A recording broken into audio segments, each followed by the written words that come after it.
What kind of techniques and advice do you generally tell people who are experiencing panic and anxiety during this time? It depends on what the anxiety is related to. Generally, what I would say is, like I say, it depends on what's causing the anxiety. So whether it's sort of a financial anxiety, whether it's worry about germs, catching the virus, whether it's, the thing is, anxiety at the moment is not pathological. It depends on what it's related to. So anxiety at the moment is quite appropriate because we're in a situation where it's anxiety provoking, and there is a function to anxiety which is to help us.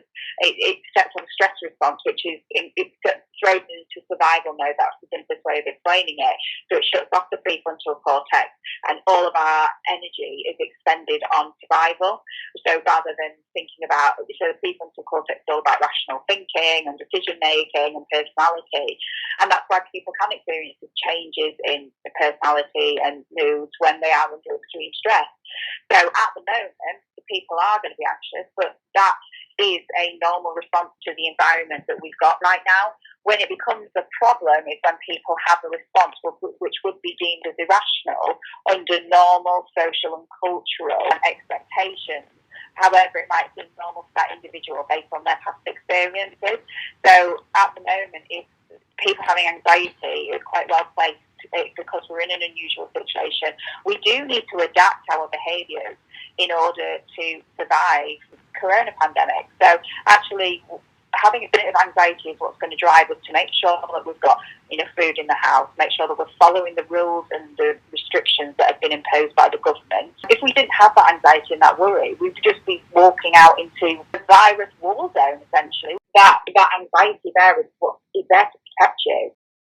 A bit of anxiety is okay, but if people are struggling with really bad anxiety, there are different things that you can do. So number one is just focus on the things that are within your control right now. You can look at reframing the way that you view things. So we call it cognitive restructuring. So instead of seeing something as, well, for example, I see it all the time at the moment. There's a post that people keep putting on saying you are not stuck at home, you are safe at home. That kind of thing. So you're restructuring the way that you think about it in a more helpful way. Surrounding techniques are another good one that people can try.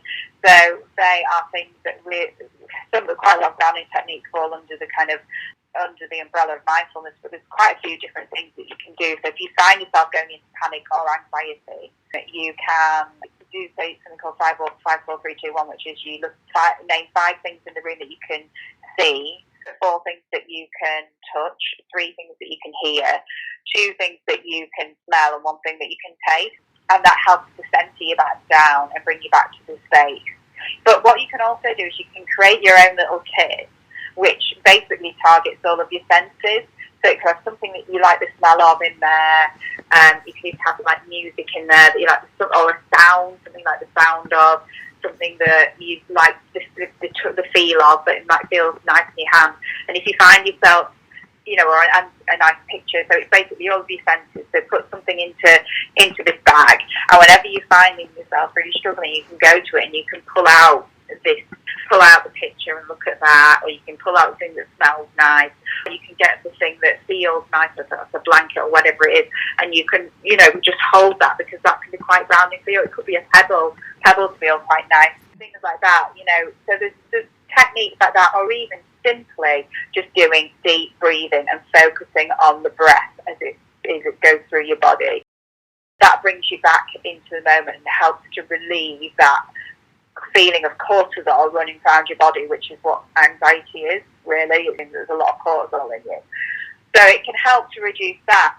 There's so many things you can do. Writing a journal, writing out your thoughts and your feelings, finding a new focus. In this time, when people are stuck at home, or safe at home, should we say, people can try different things like getting a new focus, having something to focus on, so whether that's doing an online course or painting the house, or get a project together, learn an instrument, whatever it is.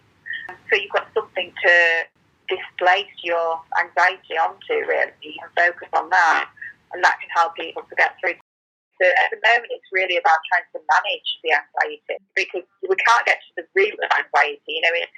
it depends how you work. If you work in cognitive behaviourally with someone who presented with their panic disorder or something, you would be looking at where does this panic disorder come from? Like, how does this relate to their past experiences? And, can we see how the etiology of this disorder in this person, where it comes from? So in this situation, it's response to what's going on. So the feelings of anxiety it's natural for us to feel that right now.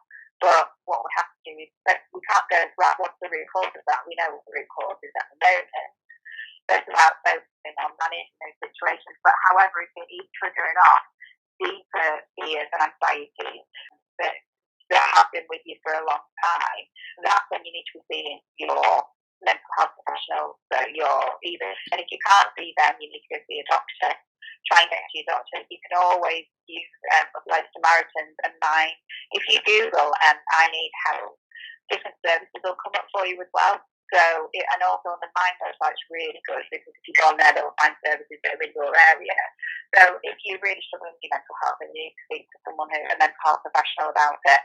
And I would always say as well, self-care is really important right now, because prevention is much easier than curing things when they go wrong. So if we are starting to find ourselves slipping, then getting into a routine, creating your own routine, some level of structure and function throughout the day, set tasks to do, and then you can tick them off as you go along, because actually that gives you an element of control over your life. The idea that we don't have control over certain situations and a need and want and desire for control. So actually doing that, setting a task list, can help us regain some sense of control over a world which might feel right now out of control to a lot of people.